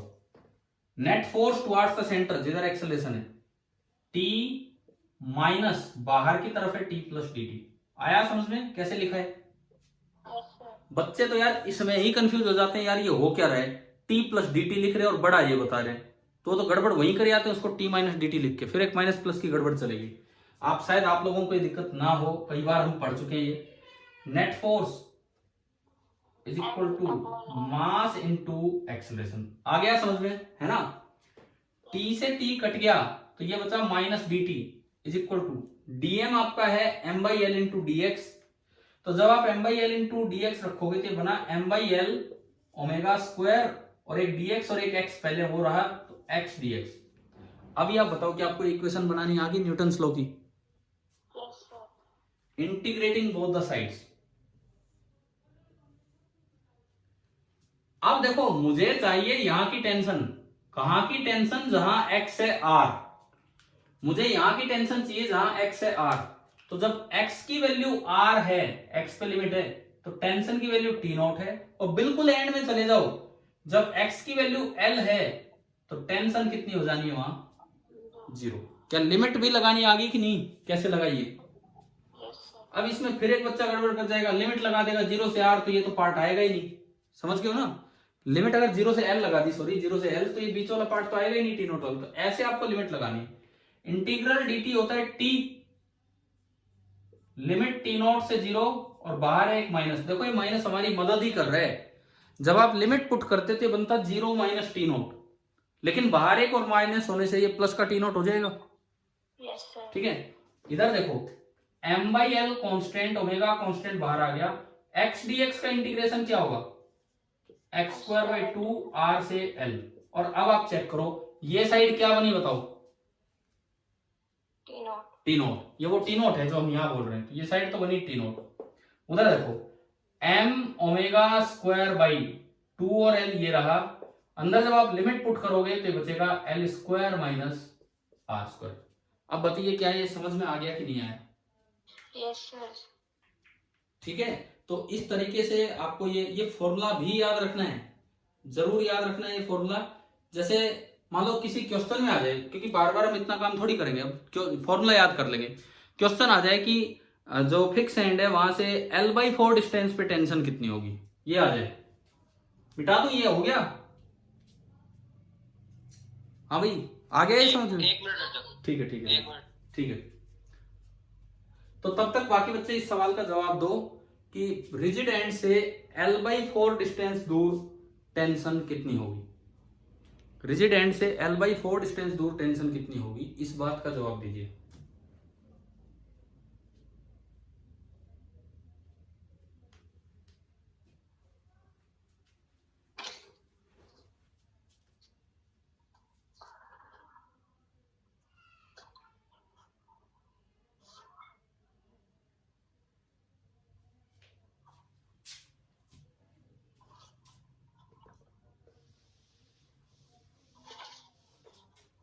अगर मैंने पूछ लिया कि रिजिड एंड से l/4, तो r की जगह l/4 पुट कर दो उस फॉर्मूले में, और ये आ जाएगा m omega square by 12 L square minus L square by 16 L by 4। 16 minus 1 15/16, तो आंसर आ रहा है 15/32 m ओमेगा स्क्वायर L। अभी बताओ क्या ये सवाल आया समझ में कि डायरेक्ट इस फॉर्मूले का यूज क्या है? Yes sir. ठीक है, अब आपको मैं थोड़ा सा इंटीग्रेशन से बचने का एक तरीका बताता हूं। हो गया होगा नोट, जो बच्चे नोट कर रहे हैं कर लिया होगा शायद। देखो मैं इसीलिए डेली वीडियो लेक्चर, डेली आपके लेक्चर होने के कुछ देर बाद अपलोड कर रहा हूं, ताकि जो साथ साथ अगर नहीं कोई लिख पाए तो वीडियो लेक्चर में बस फटाफट देख ले कि भाई कहां जाके क्या मिस हुआ है। ठीक है ना, अपने नोट्स अगर बनाते हो तो पूरा 1-1.5 घंटा दोबारा वीडियो लेक्चर में लगाने की जरूरत नहीं है, अगर आपने लाइव क्लास अटेंड की है तो। जो मिस हुआ है जो पार्ट, बस वहीं आप पहुंचिए और लिखिए। अब मैं इस चीज को एक और तरीके से आपको बताता हूं कि विदाउट इंटीग्रेशन आप ये कैसे निकाल सकते थे। तरीका सुनो, ये रोड है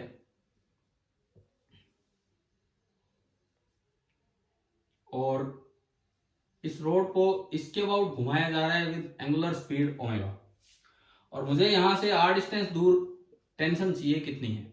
यहां इस टेंशन का काम, टी नोट का काम है आगे आगे वाले पार्ट को सर्कल में घुमा देना। तो एक बार पहले बताओ आगे वाले पार्ट की लेंथ कितनी है? अगर इसकी पूरी लेंथ l है तो आगे वाले पार्ट की लेंथ कितनी है? L minus r। तो उसका मास कितना है आगे वाले पार्ट का? टोटल मास यूनिटरी मेथड से m/l into l minus r। l length का m, एक का m/l, कई बार लगाया हमने, बचपन से आज तक यूनिटरी मेथड लगाते आ रहे हैं। हाँ भाई आ गया ये तो समझ में? यस। ठीक है, अब आप एक चीज का जवाब देंगे, इस एंड की एक्सेलरेशन कितनी है? इस एंड की सेंटीमीटर एक्सेलरेशन। ये वाला एंड कितने रेडियस में घूम रहा है? r। तो इस एंड की तो जो सेंटीमीटर एक्सेलरेशन है that is omega square r, है ना भाई? ठीक है, आखिरी पार्ट की सेंटीमीटर एक्सेलरेशन कितनी है? आखिरी पार्ट की कितने radius? Omega square L minus R। आखिरी पार्ट कितने रेडियस में घूम रहा है ये बताओ? सेंटर के अबाउट, जो भी सेंटर L।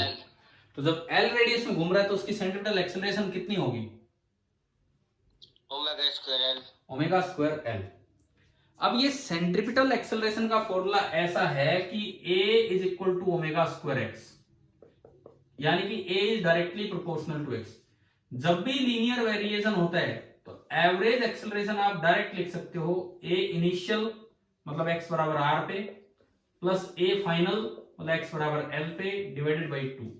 क्या हमने ये चीजें आज तक सीखी है कि जब भी कभी लीनियर वेरिएशन हो तो आप एवरेज वैल्यू डायरेक्ट निकाल सकते हैं, यस है ना?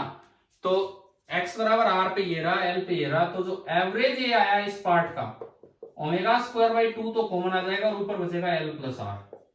बताओ ये आया समझ में? ठीक है, जब एवरेज ये आ गया तो इस सारे मास को समेट के इतनी एक्सेलरेशन देने के लिए कितना फोर्स चाहिए वो देख लो। ये सारा मास कितना है? m/l into l minus r। इसको आप एवरेज एक्सेलरेशन देना चाह रहे हो और वो देने वाला फोर्स केवल टी नोट है, क्योंकि इतने पार्ट को घुमाने वाली है यहां की टेंशन। आ गया समझ में?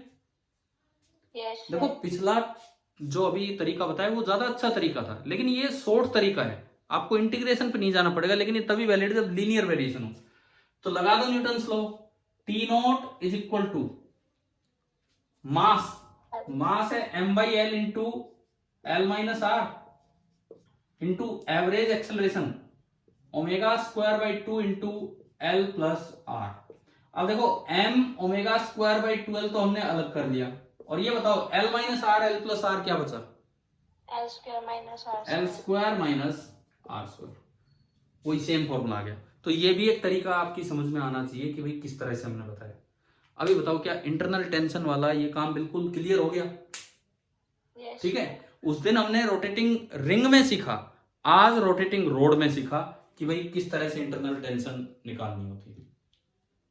ठीक है, ये क्या होता है देखो, यूं तो आप चैप्टर यहां भी फिनिश कर सकते थे, बस सेंट्रीफ्यूगल फोर्स पढ़ाया खत्म, मैंने थोड़ा कोरियोलिस बता दिया खत्म। ये छोटे छोटे टॉपिक पढ़ने का ये फायदा होता है, ये कोई ऐसे स्टैंडर्ड फॉर्मूला नहीं होते कि हर किताब में मिल ही जाएंगे। ये थोड़ा सा विद एक्सपीरियंस है कि भाई इस तरह के सवाल आते हैं तो क्यों ना बच्चों को ये फॉर्मूला बना के दिया जाए ताकि ऐसे क्वेश्चंस जल्दी हो जाए। तो बस वही चीज है और कुछ नहीं। अब हम यहां पे एक टर्म डिफाइन करेंगे, एरियल वेलोसिटी। एक पार्टिकल कोई सर्कल में घूम रहा है तो हम एक चीज डिफाइन करना चाहेंगे कि एरियल वेलोसिटी क्या होती है।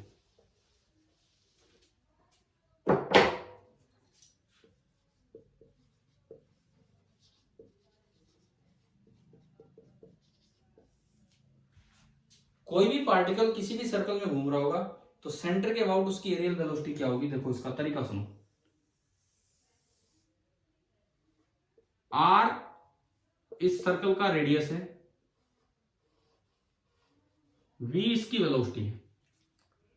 एरियल वेलोसिटी का क्या मतलब होता है, मान लो t बराबर t टाइम पे पार्टिकल यहां है तो अगले dt टाइम में थोड़ा सा टर्न कर जाएगा, t प्लस dt पे यहां होगा।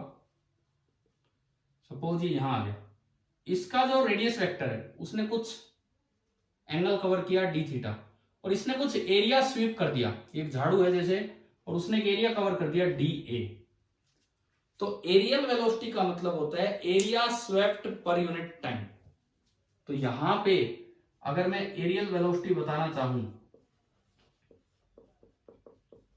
तो एरियल वेलोसिटी का मतलब होगा D A upon D T.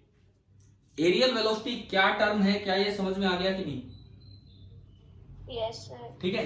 अब देखो ये जो डी ए होगा, area of sector, area of sector का फॉर्मूला होता है हाफ इंटू रेडियस का square into central angle in radian. पता है कि नहीं पता ये फॉर्मूला? Yes sir. ये यूनिटरी मेथड से आ जाता है भाई। पूरा एरिया पाई आर स्क्वायर और पूरा एंगल है 2 पाई, तो 2 पाई एंगल होता तो एरिया होता pi R square. Unit angle होता तो एरिया होता pi R square upon 2 pi, और डी थीटा एंगल है सेंटर पे तो एरिया होता है pi R square upon 2 pi into D theta. Pi से पाई गया और ये बचेगा half into R square into D theta. अब अगर मैं एरियल वेलोसिटी की बात करूं, V areal that is D A by D T, so half into R square into D theta by D T. और D theta by D T को आप क्या लिख सकते हो by definition? D theta by D T omega होता है। Yes sir. तो this is half into R square into omega. आप इसको यूं भी लिख सकते हो half into R into omega into R, और ओमेगा इंटू आर को आप क्या लिख सकते हो? Velocity. So this is equal to half into V into R. आप बताओ क्या ये एरियल वेलोसिटी वाली टर्म समझ में आ गई है क्या होती है? Yes sir. ठीक है। जब भी कोई चीज एक कांस्टेंट रेडियस के सर्कल में घूमेगी, जब भी कोई चीज एक कांस्टेंट रेडियस के सर्कल में घूमेगी और अगर उसकी लीनियर स्पीड, अगर उसकी स्पीड कांस्टेंट है तो उसकी एरियल वेलोसिटी भी कांस्टेंट है। देखो सर्कल में घूम रही है तो रेडियस कांस्टेंट, और मैं कह रहा हूं यूनिफॉर्म स्पीड से घूम रही है तो वी भी कांस्टेंट, तो उसका एरियल वेलोसिटी भी क्या हो जाएगी? कांस्टेंट हो जाएगी। लेकिन एक चीज का ध्यान रखना, आगे चल के एक चैप्टर आएगा ग्रेविटेशन, तो वहां जो प्लैनेट्स रिवॉल्व करते हैं अराउंड सन, अराउंड द सन, वो सर्कुलर ऑर्बिट में घूमते हैं कि इलिप्टिकल ऑर्बिट में? इलिप्टिकल ऑर्बिट में। और वहां सन एक फोकस पे होता है, पढ़ा है 9th क्लास में। Yes sir. तो उस केस में एरियल वेलोसिटी तो कांस्टेंट होती है प्लेनेट की, लेकिन स्पीड कांस्टेंट नहीं होती। अगर कोई पार्टिकल सर्कल में घूम रहा है तो सर्कल के सेंटर के अबाउट उसकी एरियल वेलोसिटी कांस्टेंट है तो स्पीड भी कांस्टेंट होगी। एरियल वेलोसिटी वेरिएबल है तो स्पीड भी वेरिएबल होगी। लेकिन अगर वो इलिप्टिकल ऑर्बिट में घूम रहा है और सन फोकस पे या फोकस के अबाउट आप देखेंगे तो ऐसा हो सकता है जैसा प्लैनेट्स में होता है, एरियल वेलोसिटी कांस्टेंट हो लेकिन वेलोसिटी वेरिएबल हो। याद रह जाएगी ये बात आगे के लिए? Yes sir. ठीक है। मैं सिंपली 2 बातें आपके लिए बोल रहा हूं कि for circular path if areal velocity about the centre is constant then speed of the particle is also constant, but for elliptical path if aerial velocity about the focus is constant then speed is variable। शायद अब तो समेट ही दिया मैंने इस काम को, क्या मैंने बोला क्या नहीं, क्लियर हो ही गया होगा। ठीक है, ठीक है। रोटेशन वाले चैप्टर, सॉरी ग्रेविटेशन वाले चैप्टर में जाके ये इलिप्टिकल ऑर्बिट वाली बात आएगी। अब मैं ग्रेविटेशन वाले चैप्टर से ही एक और छोटा सा कॉन्सेप्ट बताता हूं, उसके फॉर्मूले वगैरह तो वहां चल के आएंगे, लेकिन यहाँ एक आइडिया देता हूँ उस चीज का, क्योंकि हमने स्यूडो फोर्स आज पढ़ा है, सेंट्रीफ्यूगल फोर्स। देखो ये टॉपिक वहां आना है ग्रेविटेशन में, इफेक्ट ऑफ रोटेशन ऑफ अर्थ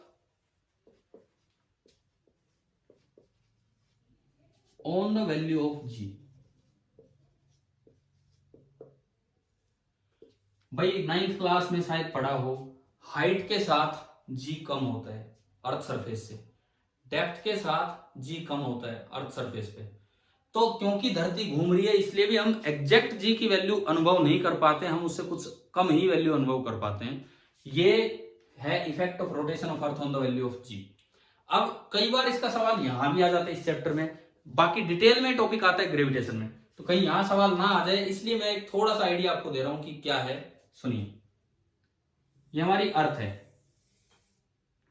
ये इसका एक्सिस ऑफ रोटेशन है। बताओ अर्थ ईस्ट टू वेस्ट रोटेट करती है कि वेस्ट टू ईस्ट, ये बताओ आप।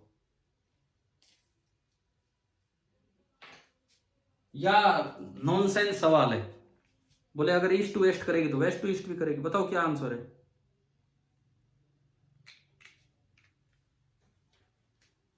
मैंने आपको 3 ऑप्शन दिए, अर्थ ईस्ट टू वेस्ट रोटेट करती है कि अर्थ वेस्ट टू ईस्ट रोटेट करती है, या ये सवाल ही नॉनसेंस है। बोलो बोलो जल्दी बोलो। हाँ, अर्थ हमेशा वेस्ट टू ईस्ट दिखेगी। हम इधर खड़े होकर देख रहे हैं वेस्ट टू ईस्ट, कोई पीछे वाला भाई देखेगा तो उसके लिए भी यूं ही जाएगी और वो उसके लिए वेस्ट टू ईस्ट होगा। मतलब आप कभी भी सामने से देखोगे तो जो अर्थ का रोटेशन होता है that is from west to east. अब जो उधर से देखेगा उसके लिए वो वेस्ट हो जाएगा, तो उसको भी नजर आएगी वेस्ट टू ईस्ट।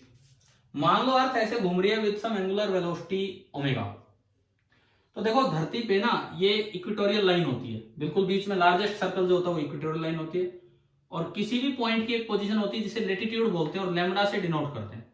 जैसे इंडिया है, मान लो ये इंडिया है, तो इंडिया का लेटिट्यूड है लैम्डा, मतलब आपने इंडिया को अर्थ के सेंटर से ज्वाइन कर दिया, उस रेडियल लाइन ने इक्वेटोरियल लाइन के साथ जो एंगल बनाया है दैट इज लैम्डा। ठीक है, अब मान लो यहां कोई आदमी खड़ा है, यहां कोई भी ऑब्जर्वर है या कोई मास है m, मान लो ये ऑब्जर्वर है, मैं कोई इंसान ही बना दूं कि ये कोई आदमी है, तो इसका एबीडी आप बनवाओ in the frame of earth, in the frame of rotating earth, इसका एबीडी बनाओ। भाई एक तो इस पे क्या लग रहा होगा, वेट, एक तो इस पे लग रहा होगा वेट mg, और क्या लग रहा होगा, नॉर्मल रिएक्शन।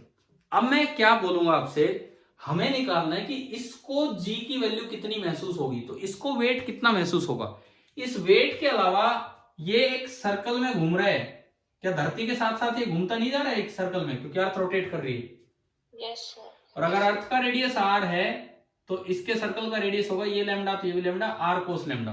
क्या ये खुद r कोस लैम्डा के सर्कल में घूम पा रहा होगा?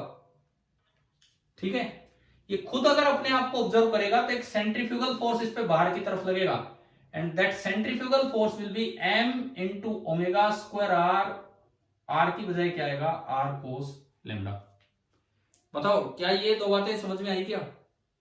Yes sir. ठीक है, थोड़ा ही होता है, कम ही होता है फोर्स, परंतु ये इसको यूं महसूस होगा। अब देखो इस सेंट्रीफ्यूगल फोर्स, स्यूडो फोर्स और ये वेट, इनका जब आप रिजल्टेंट निकालेंगे तो वो आएगा तो अर्थ के सेंटर की तरफ ही, लेकिन थोड़ा साइड में। इनका जो रिजल्टेंट आएगा उसको हम बोलते हैं m इंटू जी डैश या m इंटू जी अपेरेंट।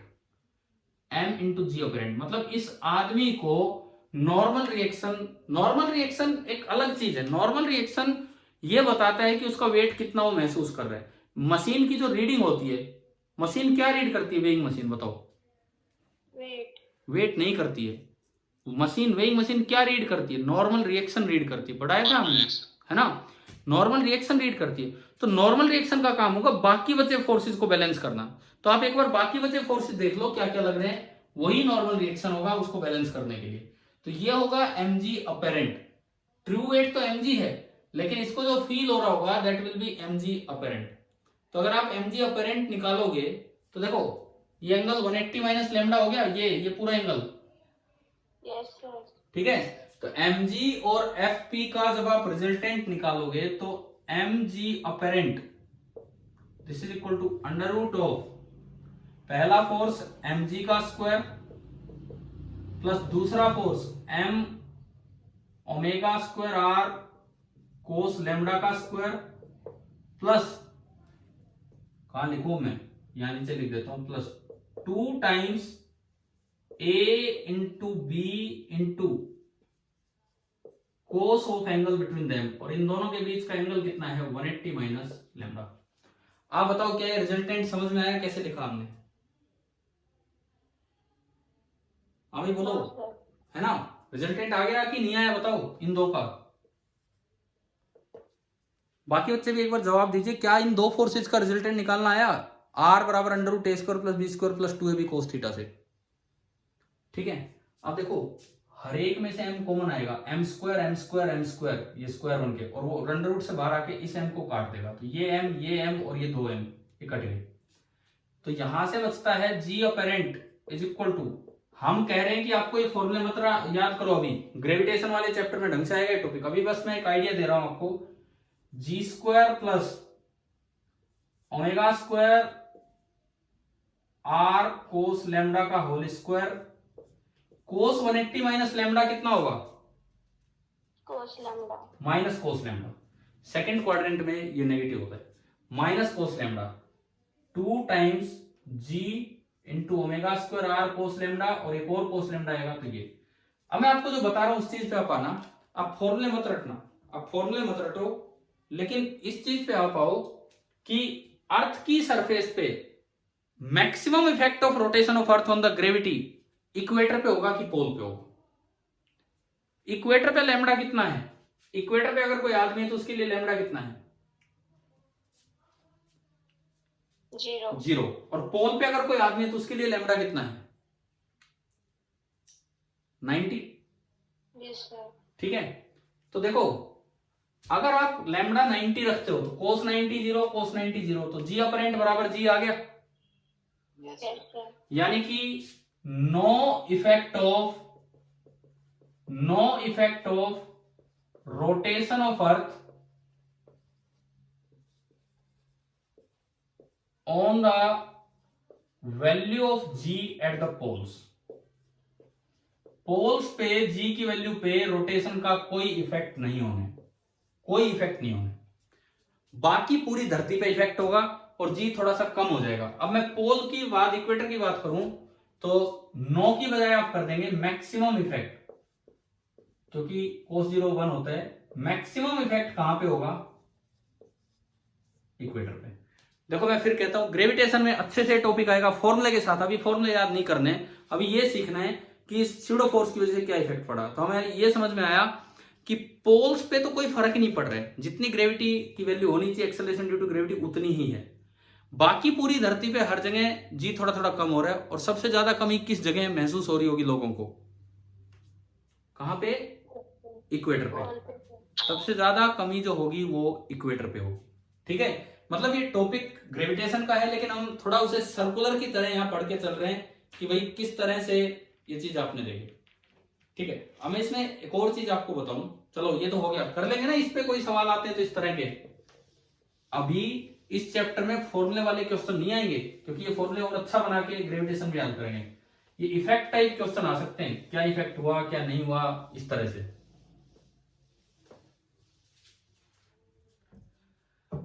अब मान लो एक व्हीकल है moving with uniform speed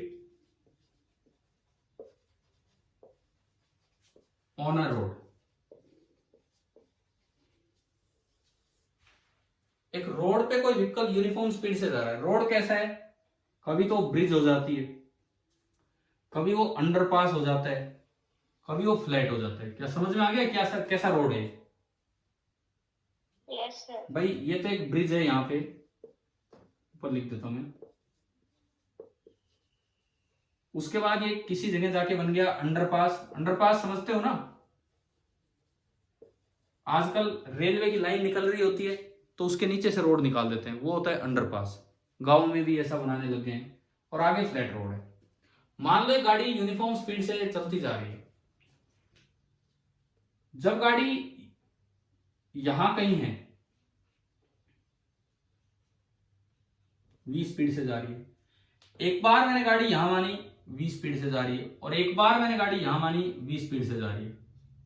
m मास की गाड़ी है, तो आपको यह बताना है, मैं अगर इन पॉइंट्स को नाम दूं, point number 1, point number 2, point number 3, क्या गाड़ी पे तीनों जगह सेम नॉर्मल रिएक्शन लग रहा है, या ए बी सी मतलब 1 2 3 पे नॉर्मल रिएक्शन कम ज्यादा है, और अगर कम ज्यादा है तो कितना है, वो आपको पता करना है।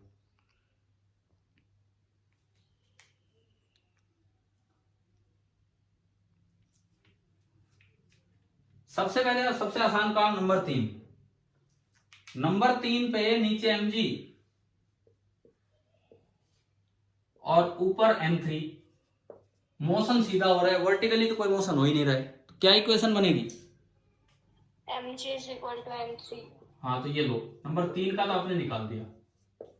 अब नंबर 1 और 2 पे कैसे हम संभालें, कैसे इनको कंपेयर करें, 1 2 3 को, इन चीजों को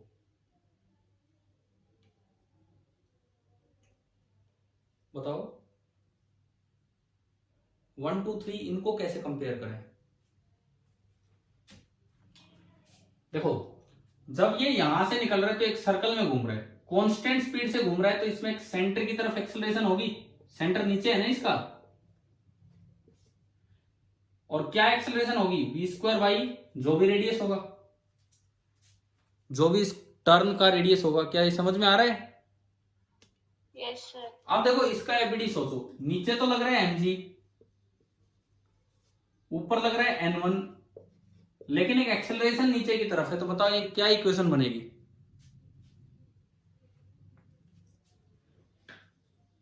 net force towards the centre, net force mg minus n1 is equal to mass into centripetal acceleration, and that is v² by r। तो यहां से n1 कितना आएगा? mg minus mv² by r। बताओ, कैलकुलेट करना आया n1। अब underpass पे चलो, अंडरपास में बताओ कैसे करें। ये जिस तरह का सर्कल है, इसका सेंटर किधर है? ऊपर। ऊपर, लेकिन ये घूम रहा है कांस्टेंट स्पीड से, तो सेंटर की तरफ एक एक्सेलरेशन होगी v² बाई r। अब अगर मैं देखूं इस पे, नीचे फोर्स है mg, लेकिन ऊपर बड़ा होगा क्योंकि ऊपर की तरफ एक्सेलरेशन चाहिए n2। बताओ इसकी इक्वेशन बताओ क्या बनेगी? v²r+। ना, रुको। Net force is equal to mass into acceleration. Net force बताओ पहले। mg minus n2। mg minus n2 थोड़ी है, इसमें टुवर्ड्स द सेंटर हमने लगाया mg माइनस n1, इसमें टुवर्ड्स द सेंटर कितना फोर्स है? Net centripetal force, n2 minus mg is equal to mass into centripetal acceleration, and that is v² by r। और यहां से आपका n2 आ गया mg plus mv² by r। तो अब भाई आप बताओ, क्या आप तीनों को कंपेयर कर पा रहे हैं बोर्ड पे? n3 बराबर है mg के, n2 बराबर है mg प्लस समथिंग, और n1 बराबर है mg माइनस समथिंग। तो सबसे छोटा कौन है? n1। उससे बड़ा n3, और सबसे बड़ा n2। तो ऐसे अगर इस टाइप से क्वेश्चंस आए तो कर पाएंगे आप ये कंपैरिजन वाले? ठीक है। अब इसमें भी, इसी के अंदर मैं एक क्वेश्चन पूछता हूं, और ये जो ओवर ब्रिज है इसी पे, जब गाड़ी टॉप मोस्ट पॉइंट पे है तब ज्यादा नॉर्मल रिएक्शन लग रहा है, या गाड़ी थोड़ा पीछे जब चढ़ रही थी तब ज्यादा नॉर्मल रिएक्शन लग रहा है? ये मेरा अगला सवाल है। जब गाड़ी टॉप मोस्ट पॉइंट पे तब ज्यादा नॉर्मल रिएक्शन लग रहा है, या यहां? मैं अब इसको और इसको कंपेयर करवा रहा हूं। पहले तो 3 अलग अलग चीजें कंपेयर की, अब उसी ओवर ब्रिज पे जहां नॉर्मल रिएक्शन सबसे कम हो गया, उसी ओवर ब्रिज पे मैं ये पूछना चाह रहा हूं कि थोड़ा पहले जब गाड़ी थी तब ज्यादा नॉर्मल रिएक्शन था या अब ज्यादा नॉर्मल रिएक्शन है, ये चीज हम कंपेयर करना चाह रहे हैं।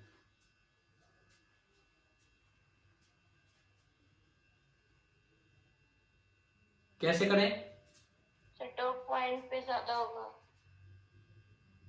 यहां डॉट वाले पॉइंट पे देखते हैं, देखो देखते हैं, सुनो, ये यहां का तो आपने देख ही लिया।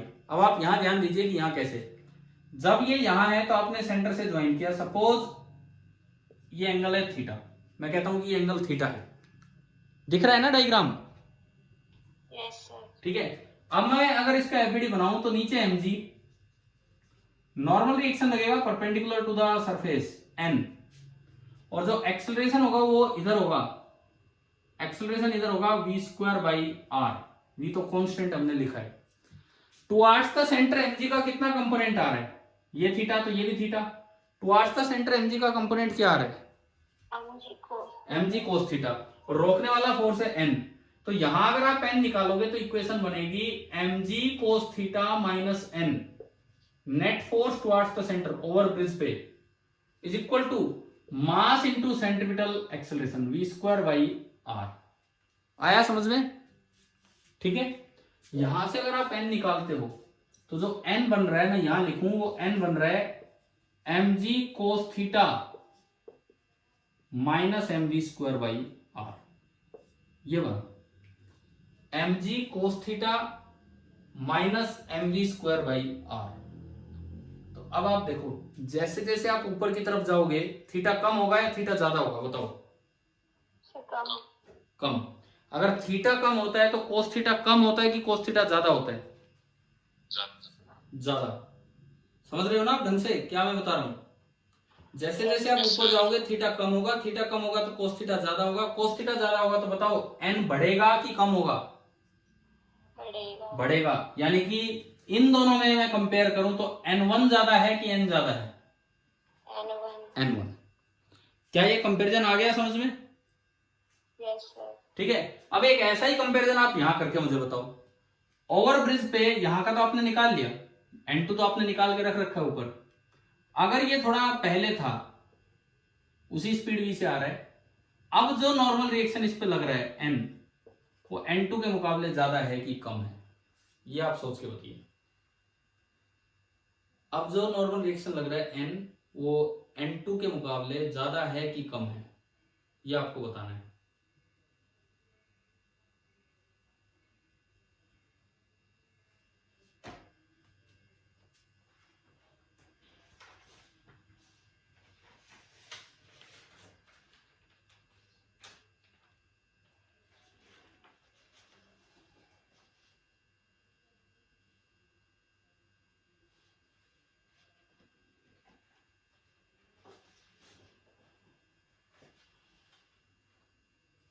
हाँ जी बोलो, देख लिया होगा। देखो ये सेंटर है, सपोज ये एंगल थीटा, ये एंगल है थीटा, mg लग रहा है नीचे, तो वो थीटा तो ये भी थीटा, तो mg का इधर जो सेंट्रीपिटल डायरेक्शन में कंपोनेंट है वो आया mg cos थीटा। तो net force towards the centre होगा n minus mg cos theta. पिछली बार क्या है, n2 माइनस mg है यहां, लेकिन थोड़ा साइड में आओगे तो बनेगा n minus mg cos theta. तो जब वो उधर जाके जुड़ेगा तो इसके कंपैरिजन में इक्वेशन बनती है n बराबर mg cos theta plus mv² by r। आया कि नहीं आया समझ में? Yes sir. अब जैसे जैसे आगे जाएगा थीटा कम हो रहा है कि ज्यादा हो रहा है वर्टिकल के साथ? जैसे जैसे बिल्कुल बीच में आएगा थीटा बढ़ रहा है कि कम हो रहा है, बताओ?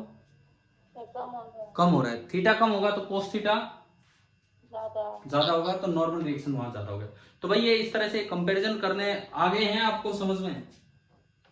Yes sir. ठीक है, कि नॉर्मल किस तरह से हमने देखा है, क्या हो रहा है क्या नहीं हो रहा है। अगर कोई कंफ्यूजन है इसमें तो अभी पूछ लो, मान लो कहीं भी आपको लगे कि कैसे देखा है कैसे नहीं। ये कर लोगे आप इस टाइप के क्वेश्चंस खुद ही? ठीक है। Yes, sir. मिलेंगे आप अगर HCV उठाओगे तो मे भी उसमें इस तरह के क्वेश्चंस हों, तो आप अपना देख लेना कि कहाँ ज्यादा हो रहा है और कहाँ कम हो रहा है। अच्छा एक दो चीजें ये सुनो, जैसे कई बार किसी क्वेश्चन में ये मिल जाता है RPM या RPS। RPS का क्या मतलब होगा या RPM का क्या मतलब होगा, ये यूनिट के तौर पे ही मिल जाता है।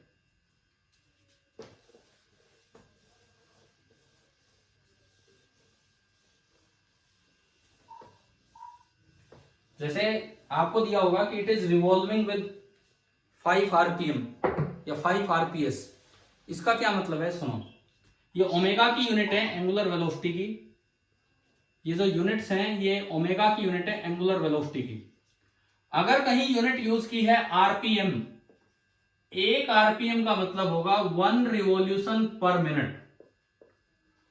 एक आरपीएम का मतलब होगा 1 रिवॉल्यूशन पर मिनट। और आप अगर इसे एसआई यूनिट में कन्वर्ट करें तो एक रिवॉल्यूशन का मतलब कितना रेडियन, एक रिवॉल्यूशन में कितना रेडियन, 2 पाई रेडियन।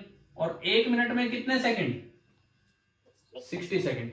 यानी कि एक आरपीएम का मतलब आपके लिए होगा 2 पाई बाई 60 रेडियन पर सेकंड। हाँ जी, क्लियर है एक आरपीएम का मतलब, ठीक है। तो अब ऐसे ही आप अंदाजा लगाओ कि एक आरपीएस का क्या मतलब होगा। एक RPS, 2 pi radian per second. हाँ, दिस इज 1 रिवॉल्यूशन पर second and this is 2 pi radian पर सेकेंड। तो अगर कहीं ओमेगा इनमें दिया हो, अगर कहीं ओमेगा इनमें दिया हो, ओमेगा सेकेंड इनवर्स में भी दिया जा सकता है। कई बार रेडियन गायब कर देते हैं, लिखते नहीं है तो वो रेडियन में है। कई बार सीधा लिखा होता है कि omega is 10 second inverse, it means it is 10 radian पर सेकेंड। अगर यूनिट एंगल की नहीं दी है, जब भी एंगल की यूनिट गायब हो तो वो रेडियन होती है। क्लियर, समझ में आ गया? Yes. चलो अब ये बताओ, क्या लग रहा है सर्कुलर मोशन वाला चैप्टर कुछ क्लियर हो पाया कि नहीं? Yes, sir.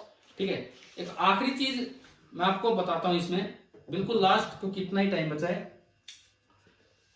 कि जो एसएचएम हमने पढ़ा था, सिंपल हार्मोनिक या सॉरी सिंपल पेंडुलम जो हमने पढ़ा था, उसमें मैंने जब चैप्टर शुरू हुआ तो आपको डायरेक्शन ऑफ एक्सेलरेशन निकालनी सिखाई थी। एक्सट्रीम पोजीशन पे टेंजेंशियल होती है, मीन पोजीशन पे सेंट्रीपिटल होती है और बीच की पोजीशन पे इंटरमीडिएट होती है, कहीं बीच में सिखाया था वो, है ना? Yes, sir. अब आप देखो मैग्नीट्यूड ऑफ टेंशन और देख लीजिए उसमें, magnitude of tension in simple pendulum.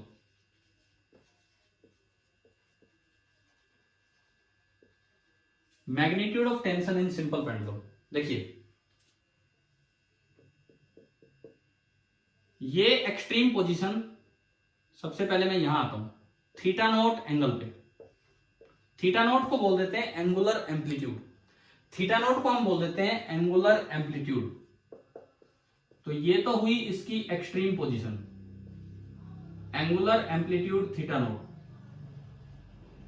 ये वहां से एम, इसका अगर मैं एफबीडी बनाऊं तो एम जी नीचे, टी इधर। लेकिन एक्सट्रीम पोजीशन पे स्पीड 0 होती है। स्पीड 0 होगी तो सेंट्रीपिटल एक्सेलरेशन कितनी हो जाएगी? 0। इसमें ओनली जो बचेगी वो टेंजेंशियल एक्सेलरेशन ही बचेगी। तो ऐसे केस में आपको क्या करना है, सेंट्रीपिटल डायरेक्शन में फोर्स बैलेंस कर दो। तो आप mg का कंपोनेंट इधर कर लो, ये थीटा नोट, ये भी थीटा नोट, ये हो गया mg कोस थीटा नोट। और अगर सेंट्रीपिटल डायरेक्शन में फोर्स बैलेंस करना है तो t is equal to mg cos of theta naught. Extreme position पे बताओ कि आपको ये निकालना आ गया कि नहीं? Yes, sir. And for small angles आप कोस थीटा नोट को नियरली लिख सकते हैं 1 minus theta note square by 2, है ना? बताया था ना एक दिन ये रेडियन में। Yes, sir. और अगर थीटा नोट बहुत ही छोटा है तो आप नियरली mg भी छोड़ सकते हैं, वो तो ऑप्शंस पे डिपेंड करता है क्या। चलिए एक्सट्रीम पोजीशन पे तो आपको समझ में आया कि कैसे निकालना है। अब हम निकालें मीन पोजीशन पे। मीन पोजीशन पे जब मैं लेके आया इसे बॉल को, तो दिक्कत यह है कि मीन पोजीशन पे एक स्पीड रहती है, रुकेगा नहीं वो। मीन पोजीशन पे इस पे एक स्पीड रहेगी और वो मैक्सिमम स्पीड रहेगी इसके पास। तो यहां अगर आप एफबीडी बनाओगे तो ऊपर टेंशन है T और नीचे है mg, बिल्कुल नीचे। लेकिन T बराबर mg मत कर देना, जैसे यहां T बराबर mg कोस थीटा नोट हुआ है क्योंकि सेंटर की तरफ कोई एक्सेलरेशन ही नहीं थी। परंतु यहां आप T बराबर mg मत कर देना क्योंकि सेंटर की तरफ एक एक्सेलरेशन होगी, centripetal acceleration Vmax square upon length of the string.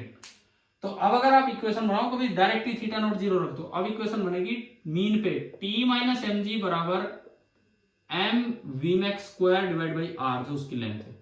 तो टी एट मीन पोजीशन जो निकल के आएगा वो आएगा M G plus M into V maximum का स्क्वायर डिवाइडेड बाई एल। अभी बताओ क्या ये मीन पोजीशन पे निकालना आ गया? कैसे निकालना है? Yes, sir. तो आपसे पूछा जाए कि मीन पोजीशन पे एम जी से ज्यादा है कि एम जी से कम है? ज्यादा। मीन पोजीशन पे कई बार बच्चे इक्वल टू एमजी कर जाते हैं, बोले वहां तो फोर्स सीधा है एमजी, कोई एंगल ही नहीं है, लेकिन वो बैलेंस नहीं होगा, उसमें एक्सेलरेशन होगी। और अगर आप एक्सट्रीम पोजीशन पे चलें, एक्सट्रीम पे देखो, नीचे एमजी, मान लो इस जगह इसकी स्पीड है वी, नीचे बिल्कुल सीधा लग रहा है एमजी। एक्सट्रीम की, सॉरी मैं एक्सट्रीम बोल रहा हूँ, इंटरमीडिएट पोजीशन की मैं बात कर रहा हूँ। इंटरमीडिएट पोजीशन पे अगर हम चलें, यहां टेंशन चाहिए, तो सेंट्रीपिटल डायरेक्शन में एक्सेलरेशन होगी वी स्क्वायर बाई एल। तो आप एमजी का कंपोनेंट कर दो इधर, ये एंगल थीटा तो ये भी थीटा, तो एमजी का कंपोनेंट इधर होगा एमजी कोस थीटा, और सेंट्रीपिटल डायरेक्शन में नेट फोर्स बनेगा T minus MG cos theta is equal to M into V square by L. तो अभी आप बताओ कि आपको इस सिंपल पेंडुलम में हर जगह एक्सेलरेशन निकालनी आ गई है कि नहीं है? Yes, sir. ठीक है, तो भाई ये जो सर्कुलर मोशन वाला चैप्टर है, एक बार विदाउट वर्क पावर एनर्जी जितना सर्कुलर पढ़ाना था वो हमने सीख लिया। अब कल से हम वर्क पावर एनर्जी स्टार्ट करेंगे, लेकिन आप काम सुने, पहले काम सुनिए। मेरे पास ये अच्छी वर्मा बुक है अभी, देखो पहला काम, ऑब्जेक्टिव फर्स्ट में 16 क्वेश्चन है, ऑब्जेक्टिव फर्स्ट में 16 क्वेश्चन है। आप कितने बजे तक ये कर लोगे? मुझे डाउट्स, क्लास नहीं लगानी, मुझे आपके व्हाट्सएप पे डाउट्स चाहिए ताकि मैं आपको समझा सकूं।